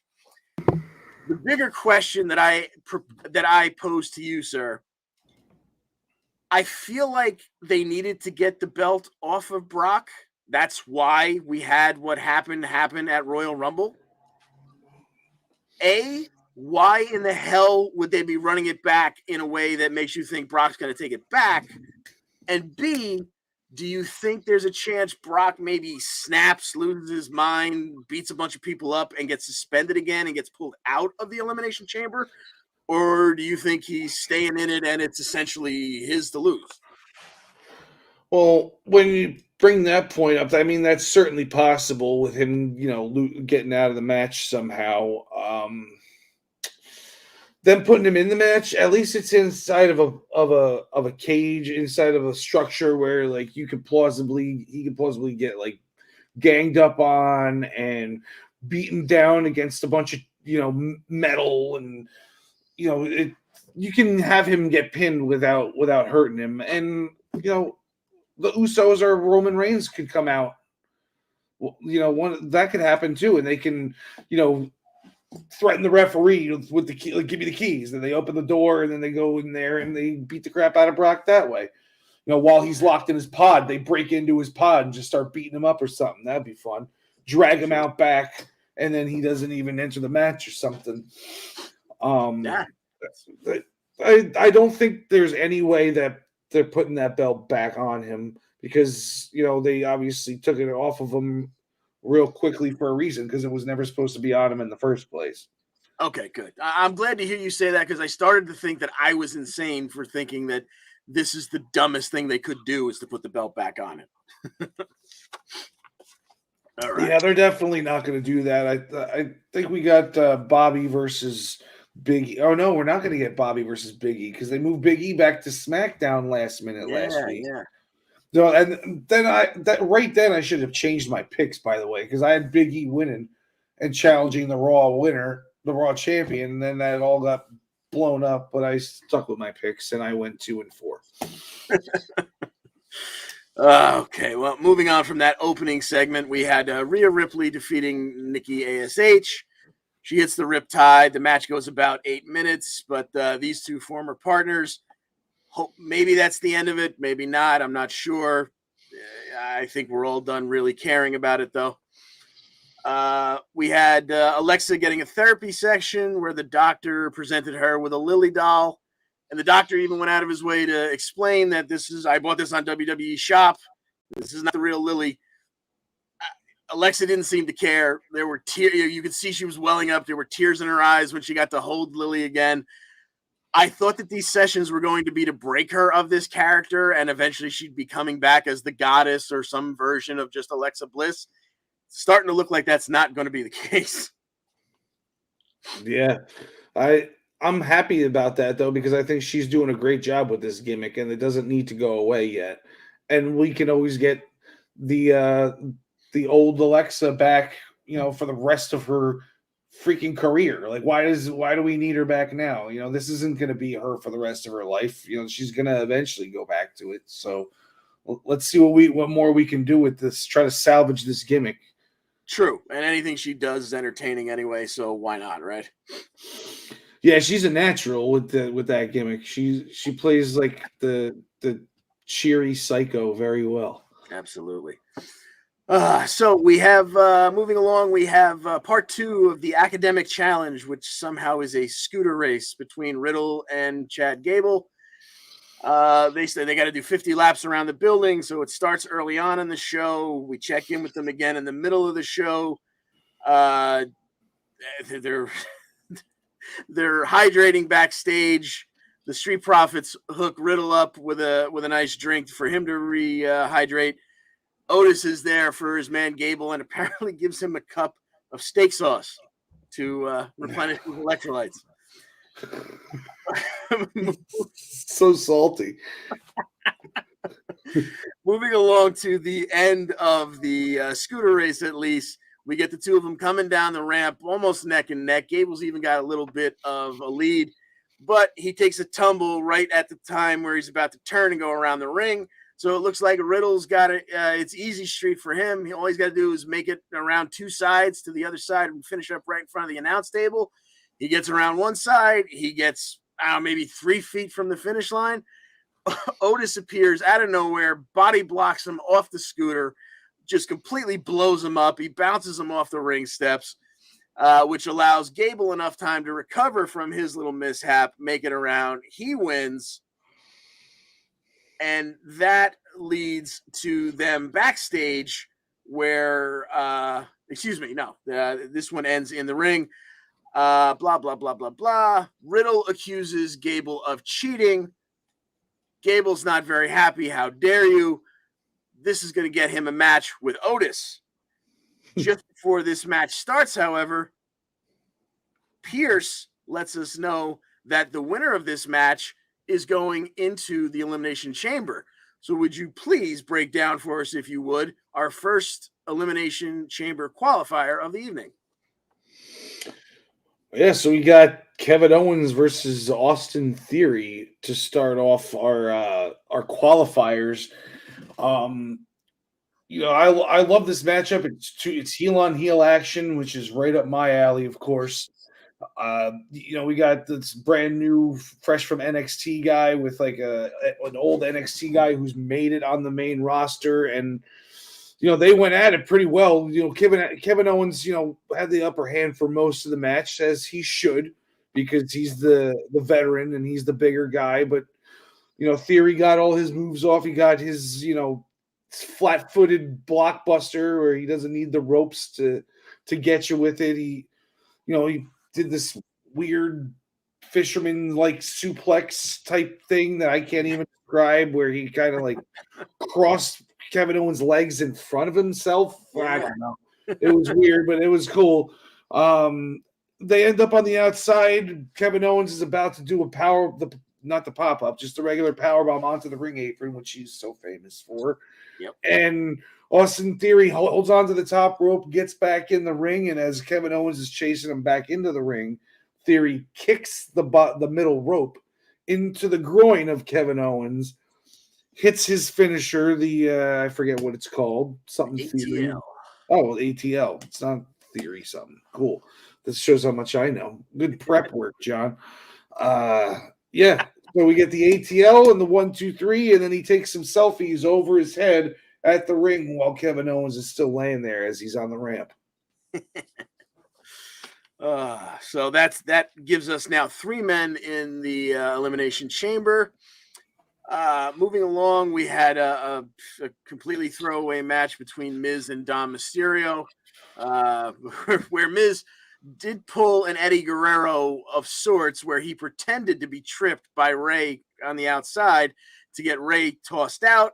And while Dom was, apoplectic that there goes dear old dad, Miz hits the skull-crushing finale for the 1, 2, 3. We also had a match between Dawkins of the Street Profits and Dolph Ziggler. I think this one was just to give Dawkins a match in his hometown, because apparently he's from Cincinnati, where this took place. He would icky shuffle his way to the ring, and he'd hit that twisting butterfly suplex thing that he did to beat Ziggler in 4.5 minutes and get a nice pop from the hometown crowd. John, if you would, our second Elimination Chamber qualifier, Riddle and Big Man Otis.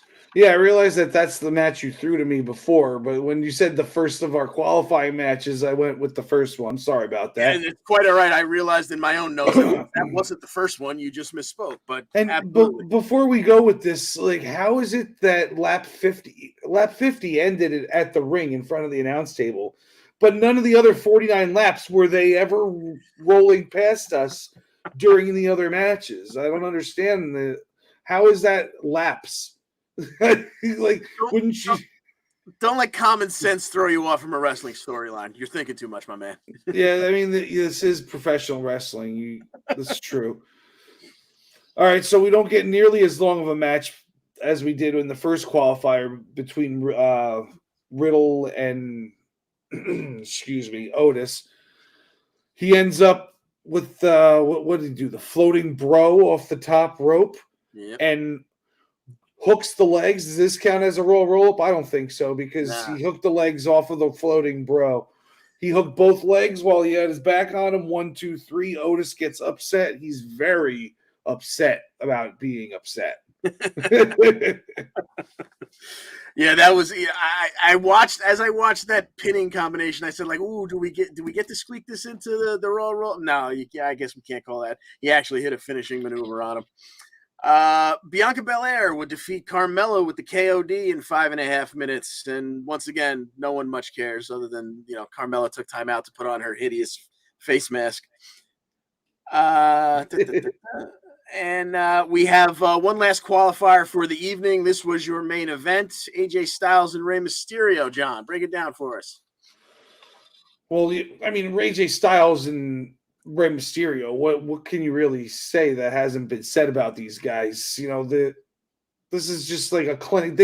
You could literally wake them up in the middle of the ring, and they could just go at it and have a 5-star hell of a match.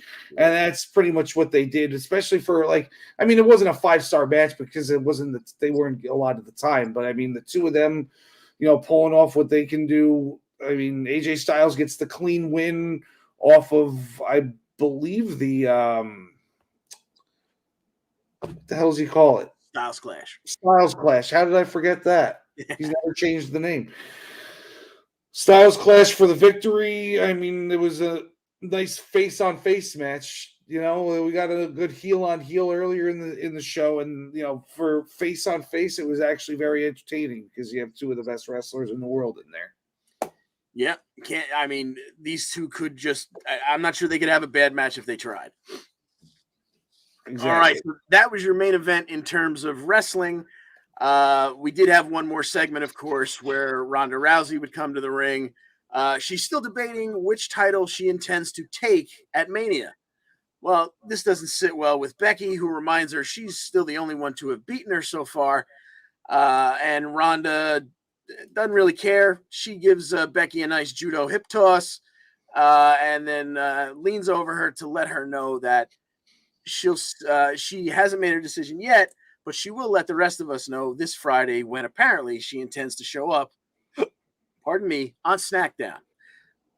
So Ronda leaves. Becky's all alone in the ring with her Raw Women's Championship. Lita makes her way out to the ring.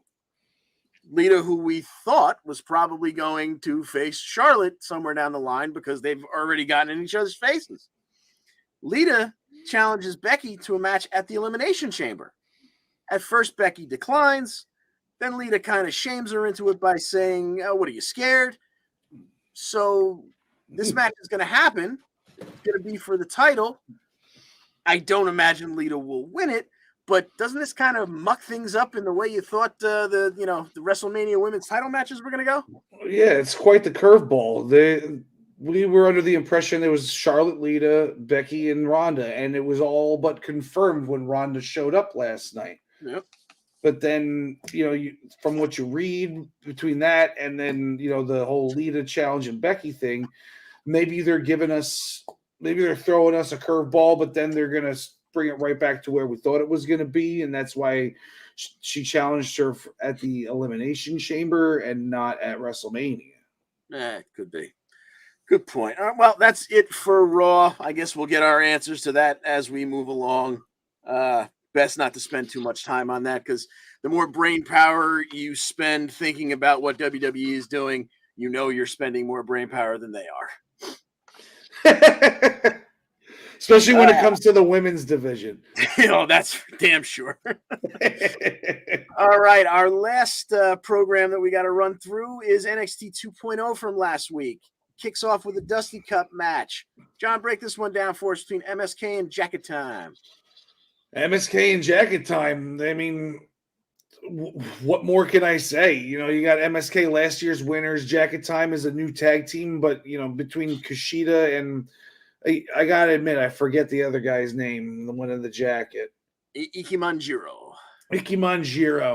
Yeah, that we all know what Kushida's capable of, and then they showed us in this match. MSK ends up with the victory because they're MSK, and they don't lose very often. I think they might even only have one loss under their belts, and it's to Imperium, right? I think you might be right. Yeah, so it looks like MSK is on track to get to the finals for the second straight year. All right. Moving along, we had some segments throughout the show with Legado and Braun Breaker. Braun Breaker has some problems with Santos, but Santos is going to send Wild and Mendoza after him and tells him he's probably going to have to face him 2-on-1 as the champion. Braun Breaker has no friends, so there's no way he's going to find a tag team partner. Fast forward to the last segment where we revisit this for the third time in the night. They pull up in their SUV, that being Legado. It looks like they're going to try and jump Braun Breaker on his way to the car. And all of a sudden, standing next to Breaker out of nowhere is Tommaso Ciampa. Legado rethink their idea and pull away. So it looks like Breaker has a partner for this week. Breaker and Ciampa versus Wild and Mendoza. Who you got in this one? It's going to be Breaker and Ciampa. I don't like that they did this, though. It's like you're making Ciampa look a little weak now by having him just be like, yeah, I got your back, kid that just beat me for my title. It's like, what did Timothy Thatcher have to do to get that kind of respect from Ciampa? He had to have like a war with him many times, and then they ended up on the same page. This is just like, I feel like this is weak writing by WWE by having just Ciampa. Hey, I got your back, young stallion. I mean, they're gonna win. Hopefully this leads to like evil Ciampa coming back. The Ciampa that wanted to like literally murder Johnny Gargano right after the DIY days. Yeah. If it's that, then kudos. I go for it. But if not, then I don't like what they're doing with this. Yeah, I get the feeling this is not the kind of thing that would have happened if Triple H was still in charge. Yeah. All right, we're running short on time because I babble entirely too much, so I'm going to fast forward through a little bit of this. Solo Sikoa beat Boa in his no DQ Falls Count Anywhere match when he hit the Baby Uso splash through a table to the floor. Hell of a match. It's a shame. We really should give that match a little bit more time, but that was the people should give it some time and go back and watch it. It's an awesome match. Go watch it. Absolutely. Let's see. We also had Duke Hudson beating Guru Raj with a razor's edge. Afterwards, Dante Chen, who was jumped by Duke Hudson last week, came out and let Hudson know he was coming, paid him the respect that Hudson did not pay him. Hudson would eventually get the better of him by chop blocking Chen's knee that he just recovered from. We've got Kaylee Ray, Indie Wrestling, and Persia Parada beating Toxic Attraction when Persia hit that sit-out TKO on Gigi after KLR had run Mandy backstage chasing her with a baseball bat. Cora Jade still wants to be best friends with Raquel and partners in the Ladies Dusty Cup. Raquel is not only still not interested, she is losing her patience because Cora interrupted her workout. So the two of them are going to get it on this week to see if Cora, I guess, can prove her worthiness to her. So they're going to face each other, Cora Jade and Raquel. Who you got in this one tonight? I think this is the perfect spot for the Raw roll-up this week. I think that's where NXT's Raw roll-up is happening. You got Cora Jade with the maybe even a cheating Raw roll-up, maybe some tights with it. Just be like, yeah, see what I'm willing to do, There you go. I could see that absolutely happening. I think I'm with you on that one. I think you figure these two are going to team, therefore Cora's got to win to get her respect, and maybe she gets her respect by winning dirty. Like, hey, I didn't think you had that in you. Moving along, we have our second Dusty Cup match of the night between GYV and Chase U. John, break this one down for us, if you please. Yeah, I'll keep it quick for you. GYV's been in the finals of the tournament the past 2 years, so it looks like they're well on their way to their third one. But a couple highlights along the way. Well, they won the match, but Chase U, they're very entertaining. We got some up downs by the valedictorian of Chase U, where he was doing he did 3 up downs with the splashes. That was pretty fun. And when Andre Chase did the give me a C, give me an H, and did the whole Chase. What's that spell? Chase you. It's this stuff is gold. They don't need to win a thing, and they can stay as long as they want. Yeah, Vince is looking for characters. This is what he's looking for. Absolutely. Okay, so GYV is moving on in this one, and just for a point of reference to see how it plays out down the line, Von Wagner attacks the guys from Chase U afterwards, and Robert Stone apparently is along with him as he was carrying Wagner's suit jacket. Then in our main event, we have Cameron Grimes defeating Tony D'Angelo. When D'Angelo rolls out for a breather at ringside, he gets surprised by Pete Dunne, who cracks his hand with a cricket bat. D'Angelo rolls back in, clearly in pain, right into a cave-in. Grimes gets the 1, 2, 3 in 11 minutes and 41 seconds. Let's see. And the last match that we have to pick came out of a segment backstage where Malcolm Bivens said that Gunther is a stupid name and challenged Imperium to a 6-man tag action. Diamond Mine versus Imperium. It's happening tonight. Who you got in this one? Oh, you call Gunther a stupid name, you get put through the floor, or you get his hand put through your chest. Yes. Give me Imperium all day. Yeah, I got to think you are correct here. I think perhaps maybe even Roddy takes the pin here, and that leads to, like at some point I get the feeling Roddy's going to get kicked out of the Diamond Mine. I don't know who they're going to replace him with, but I got a feeling they're going to turn on him, and this could be the start of it. All right, I think that gets us done. Now let's pay some bills. Let me find... Here we go. The Prime Time Rundown, powered by StreamYard with Joey Jerzenka, Ian Schreier, and Rob DeLuca, now airing 7 p.m. on Friday nights as they take you through the world of sports right here on all the Eastern Observer platforms. For more information, please go to easternobserver.com. They've dropped the word "the." Another show on this platform, a new show, fairly new, The Sunday Sauce. Our old pal Tyler Adele, and his partner Andrew Mukaria, they bring you everything about the world of the NHL and all the league's happenings. Get saucy this Sunday afternoon with The Sunday Sauce right here on the Eastern Observer platforms. The Body Slam Brigade newsletter. Over 5,000 people are subscribing and getting this weekly column from minutestobelltime.com and our good buddy Ryan Joy. The Body Slam Brigade by Ryan for you for free. And while we're talking about Ryan Joy, let's go to...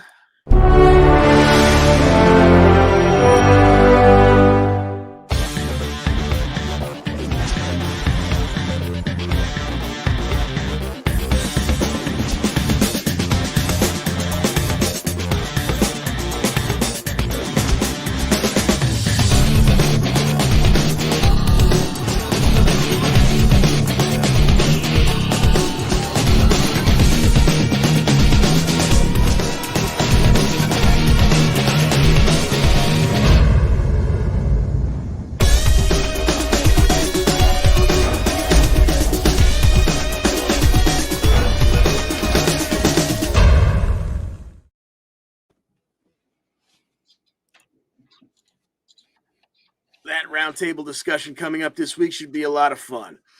All right, check out the Black Cats NYC. Their album Free Cake is available now wherever you consume music. Apple Music, Deezer, YouTube, Pandora, Spotify, etc., etc. And as always, the EWP is sponsored by Pro Wrestling Pick'em, the internet leader in sports entertainment pick'em pools. Join us in the EWP public pool, see how you do against the hosts here on the show, or create your own private pool with you and your friends. PWP, play against your friends, play against the universe. And guys, she'll like it too. Oh, yeah. Join us back here next week for episode 92 of the Essential Wrestling Podcast, 5 p.m. on all our normal viewing platforms. And I believe that's it. John Smith, any final words for the folks out there? No, we cut it pretty close today on timing. I thought that we were going to have a short show, and we ended up with a nice one. So sorry you had to speak so much, though. I'm not as well versed with all the impact and whatnot as you are. It's quite all right. I'm sorry for the people who had to listen to me talk that much, but thank you for helping me get through this, as I have no idea what I'm doing on this end, and we're just making our way through. All right, ladies and gents. Alexa Bliss, we love you. Larry Steve, always in our hearts. Ladies and gentlemen, thank you for joining us. Thank you for allowing me to muck my way through this. And as always, we wish you the best in all your future endeavors.